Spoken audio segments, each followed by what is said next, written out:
Welcome to Changing Higher Ed, a podcast dedicated to helping higher education leaders improve their institutions.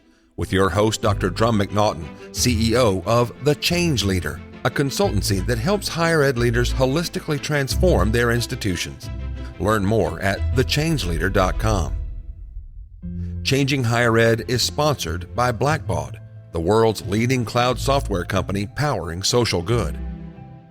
With their cloud solution for higher education, Blackbaud connects thousands of campuses worldwide. Visit blackbaud.com/highered to learn how they can help your institution deliver a better experience. And now, here's your host, Drum McNaughton. Thank you, David. Our special guest today is Mike Goldstein, Senior Partner at Cooley, LLP. Mike is a pioneer in the development of the legal environment in higher education and a counselor at the highest levels of legislation in the U.S. government. Mike founded the law firm Dow Loans in 1978, which in 2014 merged with the global law firm Cooley, LLP, making Cooley Education the preeminent provider of sophisticated legal services, partnering with institutions, technology companies, and investors in every part of the broad educational vertical. At Cooley, Mike leads a group of 20-plus lawyers and professionals with decades of experience in serving a wide range of clients, including public, independent, and for-profit institutions, and the organizations that work with them. Mike has served as a thought leader, innovator, and counselor to many of the most innovative developments in education, and he has played a significant role in the still ongoing efforts to harmonize education law with the seismic changes in how education is provided and received. We're glad he was able to find some time in his busy schedule to visit with us today. Mike, welcome back to the show. Great to have you on. Drum, it's a real pleasure. Man, I wish we were talking under different circumstances, but this whole world is crazy at this point, especially higher ed with the whole COVID thing. What are you seeing? Well, I will tell you that I now dream in 40 little boxes. And it's I spend my day on Zoom and variations on Zoom. And when I have to actually go back and interact with live people, I'm not entirely sure whether I'm not instinctively going to reach up to the lower left corner and press a mute button and wonder why the person isn't shutting up. But I'm sure we'll get past that point. At some point, 1, 2, 5 years from now, who knows? But I think the larger question is, particularly in the education field, what the implication is of suddenly everyone moving from some forms of face-to-face instruction, and relatively few institutions are totally online, to everyone going to some form of remote learning. And I think I want to distinguish carefully between online education and remote learning. Zoom uses the internet, but it is not online learning. It is taking face-to-face synchronous interaction and moving it to remote synchronous interaction. But it's essentially the same thing. And that works in a lot of settings, but I think when we talk about moving to an online environment, we're talking about more advanced platforms and different kinds of platforms. But that's a longer term problem. The short term problem is, how do institutions weather this storm, and how do they enable themselves to make changes they need to make and have the resources to do that? Mm-hmm. Most definitely. Let's talk about some of those things. I mean, the first thing that comes to mind is enrollment. Well, there are real fears that enrollments aren't going to drop. I've heard estimates from 20 to 40% in September. The latter would be cataclysmic for most institutions. Part of the problem, in effect, is a technological one. Students have been catapulted from sitting in class to sitting in front of a screen with a lot of little boxes. And the reaction of that is, wait, that's not what I signed up for. That's not what I expected. And institutions have to find a way to get around that, to keep students engaged, to keep students enrolled while we get past this immediate emergency. And what's interesting is what University of Cambridge just did. And they announced that they are discontinuing their large lectures, live lectures, that is all going to go online, but their small classes, what they call their tutorials, which has really characterized the University of Cambridge for the last 300 years, that those will continue face to face, but with social distancing. That is the ultimate hybrid system because it is the tutorial, it's the face-to-face interaction of a small group that is the hallmark of the nature of a Cambridge or an Oxford education.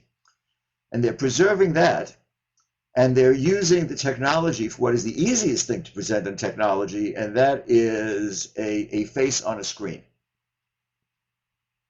Now, of course, Cambridge is unique. There are a small number of institutions that have that model. I'm a trustee, as happens, of two institutions that call themselves low residency, but they are basically small tutorial groups that work independently, either electronically or personally, and then gather together for short periods of time in the course of a year. And that can continue, and that can switch to an online environment very easily. I mean, the enrollment in both of those institutions has actually gone up because the medium works so well for them. I think I know one of those. It happens to be my alma mater. I think the bulk of institutions are going to have to figure out how to deal with the financial hurdles of this. And one of the issues is that institutions that are already near the margin, and that is a significant proportion of smaller private colleges, if a small college loses even 10% of its enrollment, let alone 20 or 30, its ability to operate is going to be severely damaged. And unfortunately, the tool that we're hearing being used more and more now in this crisis, and that is a reorganization under what's called Chapter 11 of the Bankruptcy Act, is not available, strangely, to institutions of higher education in the United States, even though it's available to every other business.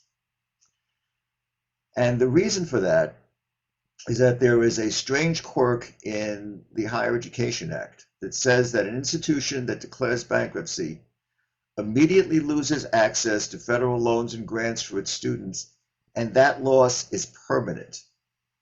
That is a death penalty. There's no way to come back from that. Even if you declare Chapter 11, your brand is going to take a hit, but if you lose a financial aid right on top of it, forget it, you're done. You may as well just close your doors immediately. Yet I'm much less concerned about the brand taking a hit. There's become a recognition that a Chapter 11 reorganization is something that businesses go through and come out the other end quite frequently stronger than when they started. They will have restructured overhanging debt. They will have restructured contracts. They will have made their business model more efficient. It's very much a standard way business works in the United States. And higher education is a business, even if it's a nonprofit business.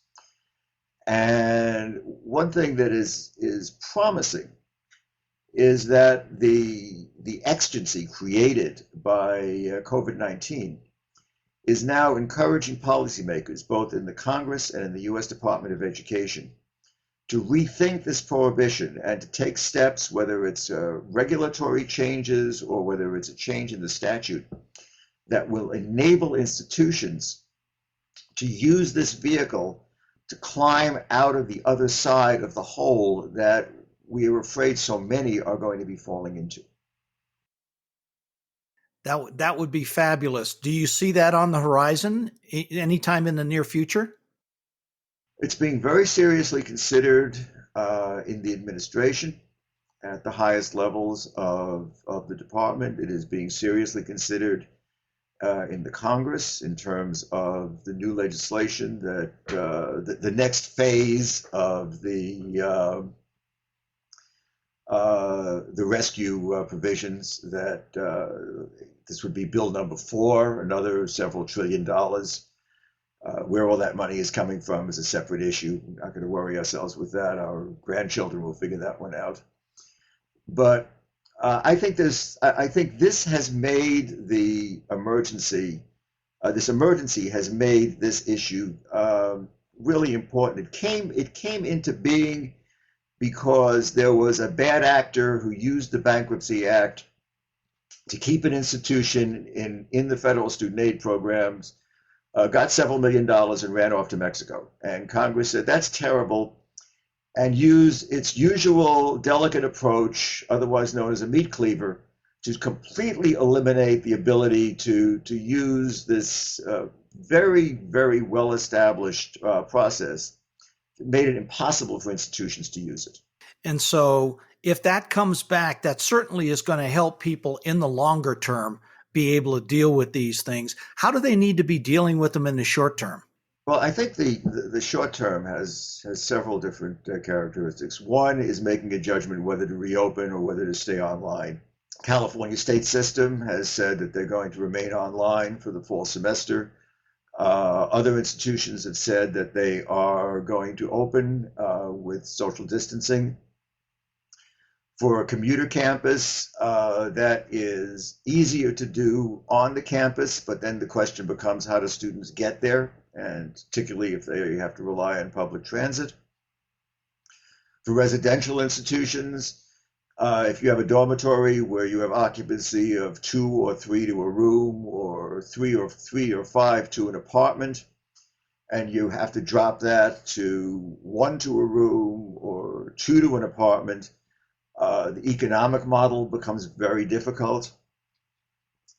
So the real challenge is going to be, how do you structure your institution that people will want to come back and feel safe to come back? And that is the hard question. Well, when we talk about change management, it's always people's mental models that really everything depends on. And you just hit on that. Will people feel safe to come back? I think it's a question of feeling safe. I think it's a question of priorities. Part of the issue is that the college experience is a lot more than sitting in a lecture. It's more than the learning. It's the social environment. It's the social interaction. I think adult learners will be way less affected and maybe far more likely to adapt to an online environment. I think that traditional college-age students right out of high school, whose expectations of college are far more than sitting in the classroom, and maybe far more important what goes on outside of the classroom, that may be more of a challenge. And there have been lawsuits that have been brought, and some of them are brought by students and their families, and some of them have been that the quality of education is diminished, and that's arguable. But the argument has also been, I'm paying for the college experience in its totality, and that's not what I'm getting, and I shouldn't have to pay for that at all, or I should be paying much less. Mm-hmm. Has anything come to trial, or is it still in the very early stages at this point? Oh, it's in the earliest possible stages, and the expectation based upon a prior law is that most of these cases will be dismissed, that the institutions are acting within their rights, certainly in terms of the actions that were taken in the spring semester. Now, the question is going to be in the fall semester, because that was an emergency, and a national health emergency was declared, and there's a rule called force majeure, which essentially says that in most instances, a contract that is interfered with because of a immovable force, in effect, government action, an act of war, an earthquake. It excuses the performance of the contract. And if you have alternative ways to perform, that will be satisfactory. So for the spring semester, that is almost certainly going to prevail. What happens in the fall is different. If a residential campus says, we're going to charge exactly the same thing, but you're not going to be living here, and we're not going to charge you for room and board, but we're going to charge you for the same campus experience, except you're not going to have the same campus experience, that'll be challenged. I don't think successfully, because there are a lot of online programs now that charge exactly the same for the online as for the on-the-ground experience. So there is the argument to be made that the educational program is demonstrably comparable. The argument that students and families may make is, yes, that may be true, but that's not all I signed up with. I am not sure how those cases will evolve, and it certainly wouldn't surprise me that some of those cases may make it through the earliest stages, go to trial, and it would not surprise me that at least in some cases, students and families may prevail. Whether they do ultimately on appeal, what kind of resolution they come to, is certainly uncertain. Well, to me, it doesn't make it. I can understand the argument behind that, but at the same time, there is the contract that the student has with the school. They're not paying for the quote experience; they're paying per credit hour. Now, how does one interpret, if you're paying per credit hour, that it's about the college experience? Well, that's going to be the basis of the case. The argument that the institution will make is that you are paying for the education and you are paying for taking a series of courses that on your successful completion will result in the award of a degree. And what you're paying for is you're paying $30,000, $40,000, $50,000 for the credential. And if we award you the credential, you go through the process, you have gotten the value. And the answer that a student may give is, I chose your institution in part because of the educational program, but in part because of what else you have provided. And you induced me to come to X institution because you have the best climbing wall in the Western United States. And that's what convinced me to come to your institution. And there is an argument to be made there. I don't think it's a good argument. And I don't think it's a socially useful argument, but it is an argument that I could easily see people make. Yeah, it's some of the arguments I think are going to be just like that, the climbing wall argument, et cetera. But the one piece that I see is the relationships that you build, the networking, those things you take forward for a lifetime. And you say a Harvard or something like that, where you build those relationships, that is all part of the deal. Oh, it's a very big part of the deal. And I think there is the theory that you could take the entering class of Harvard and give them 4 years of beer money and leave them alone and just keep them together. And as a result of who they are coming in and the social interactions that they will have over that span of 4 years, they will be every bit as successful after graduation as if they had actually gone to class. And there's actually some moderately good evidence supportive of that theory. The social interaction that occurs at college, the maturation that occurs in college, the connections that you make going forward, the decisions that you make, are all important. And one of the challenges for institutions, if they have to rely on something other than pure face-to-face, is how do you build those connections without the same level of physical interaction? And again, I go back to what Cambridge is doing and saying we're going to change the nature of the interaction. We're not going to have 100 students in a lecture hall, but we may have 6 students in a seminar spaced 8 feet apart, wearing masks. And we will have that interaction, and we will have people living together, but they will live together where we're maintaining an appropriate level of hygienic isolation so that we minimize the risk. I think that's going to be some of what we see in trying to moderate the effects. And Drum, the point that you make, which is very important, is college is more than just what you hear in a lecture and what you read in the books and the exams that you take. Yeah, most definitely. And so going forward, we see there's going to be a huge number of changes. What about the costs for accommodating those changes over the next 6, 12, 18, 24 months? Are we going to see a whole scale change in the way higher ed is done? And will we be able to afford it? I do think we're going to see a wholesale change in how higher education is done. And I think for a lot of institutions, the issue of being able to afford it is going to be a grave issue. I think that institutions are going to have to look at alternative ways to finance their operations. Institutions are going to be dipping into their reserves, perhaps dipping into their endowments. I think institutions will be declaring financial exigency and changing their faculty structures. I think there's going to be a need for much more government support, both of private and public higher education, even though tuition revenue is less an issue in public institutions. It is still surprisingly, in almost all cases now, a majority of the resources available to the institution. It's not like once upon a time where 90% of the money was public and 10% was tuition. And in some public institutions, that's flipped completely. So the burden on the public, particularly the states, but also the federal government, especially with non-public institutions, is going to be very great to prevent a wholesale loss of educational opportunity. And that's critical for our country and our way of life. It was always thought of that education is part of the public good.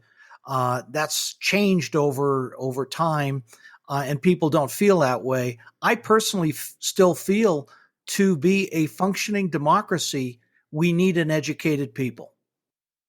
Well, we made the change from education as a public good, and the GI Bill being probably the best example of that. But the student aid programs in the 60s, which basically were heavily weighted towards grants and very low cost loans, and that migrated over years to much less emphasis on student grants and much more emphasis on loans, which became more and more expensive. And as higher education became more expensive, also more burdensome. And the notion that, well, you're getting this education, you should be paying for it, and you'll pay it off later on in life. Right now, we're going to have to go back to a situation of, if we're going to sustain the availability of higher education, we're going to have to put a lot more money in. Simply subsidizing student tuition will not be sufficient, because the changes in enrollment and the changes in cost are going to imperil the ability of institutions to survive. I think that is the question. It's very different. Any guess on how many you think will make it and how many will not, percentage-wise? Well, before the current crisis, there were estimates that anywhere from 20 to 40% of private institutions might not be around a decade from now. I think the high end of that was excessively pessimistic. I think that now the risk to private higher education is very high. I think the possibility of a significant number of private institutions failing is high. I think the likelihood of a significant number of institutions merging or engaging in some different kinds of partnerships, affiliations with other institutions, both other private institutions, but also with public institutions, I think is becoming more likely. We've seen some of that already, where public universities have absorbed private colleges that could not sustain themselves. I think we're going to see much more activity in that regard. We're also going to see a belt tightening in public universities. I think that some smaller branch campuses of state university systems may close.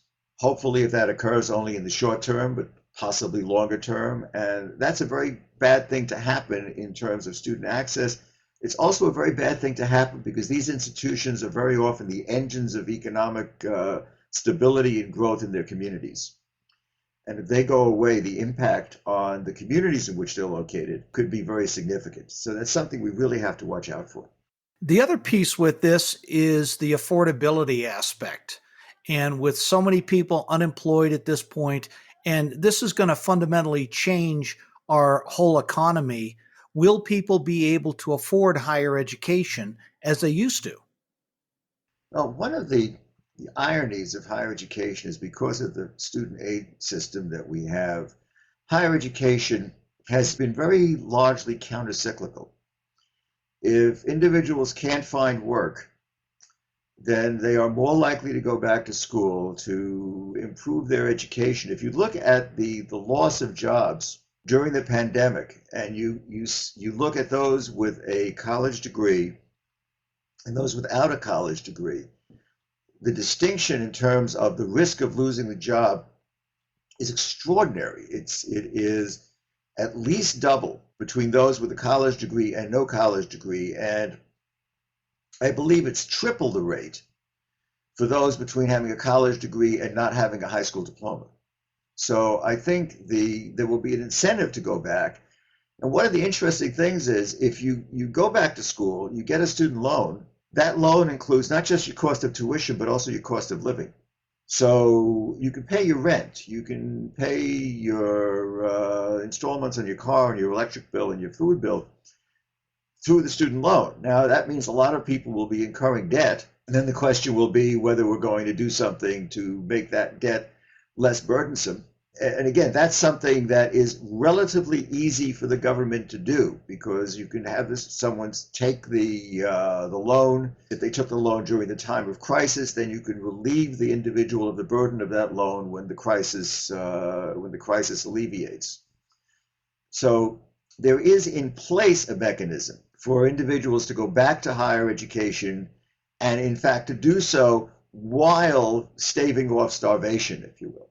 That's always been the case. I'm just kind of wondering, though, is this going to be different? And I don't know. Especially you've got enrollment cliff coming up with far less your traditional age students coming in. That cliff really hits in 2024-25.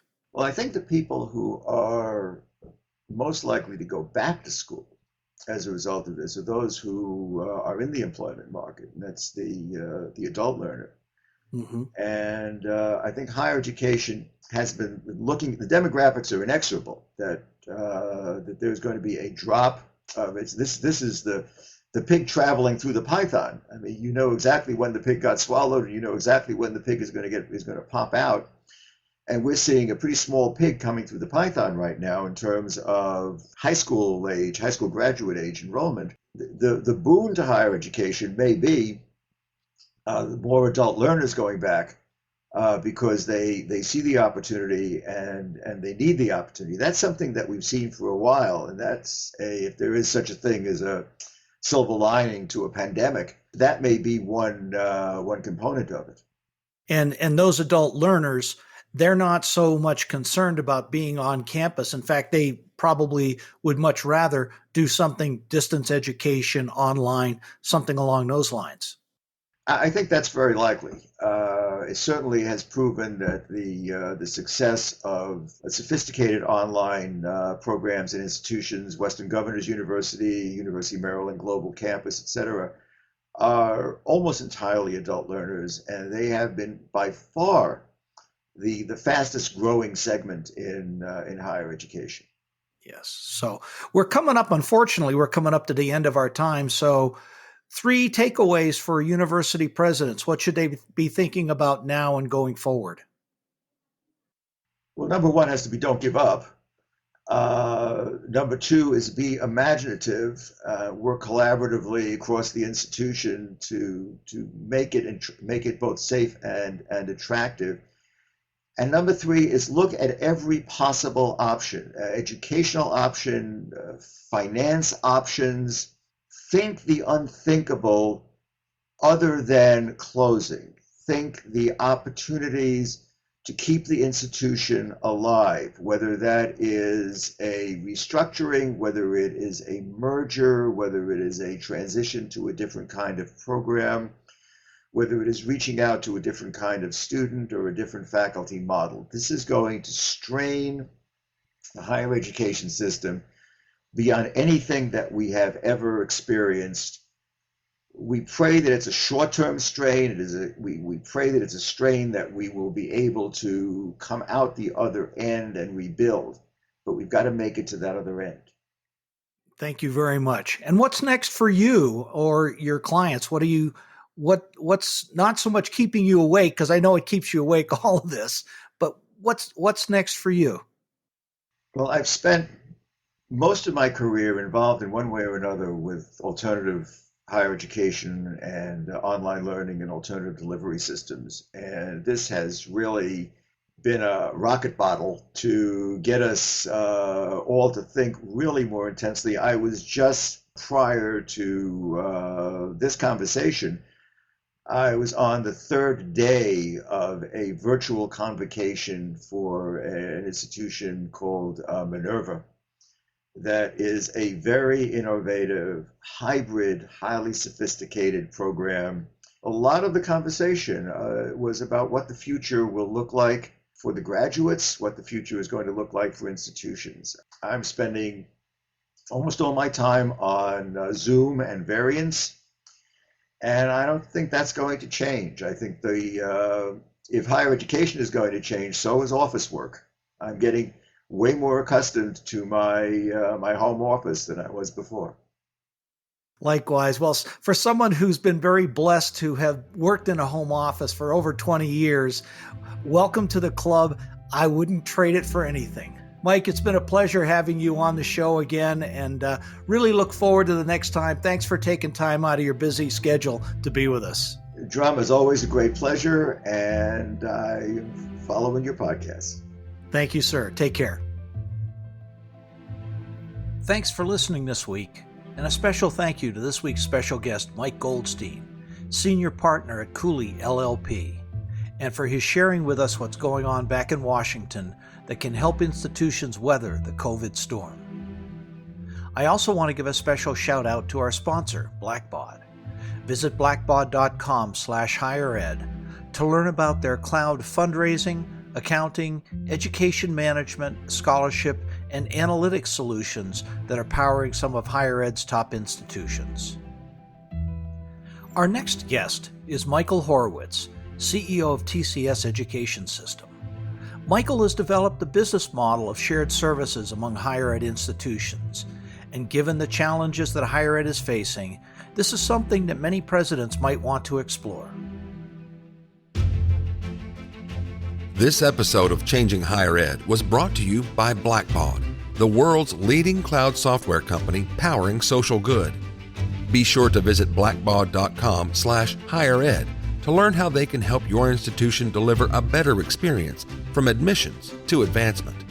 Changing Higher Ed is a production of The Change Leader, a consultancy committed to transforming higher ed institutions. Find more information about this topic, along with show notes on this episode at changinghighered.com. If you've enjoyed this podcast, please subscribe to the show, and we would also value your honest rating and review. Email any questions, comments, or recommendations for topics or guests to podcast@changinghighered.com. Changing Higher Ed is produced and hosted by Dr. Drum McNaughton, post-production by David L. White.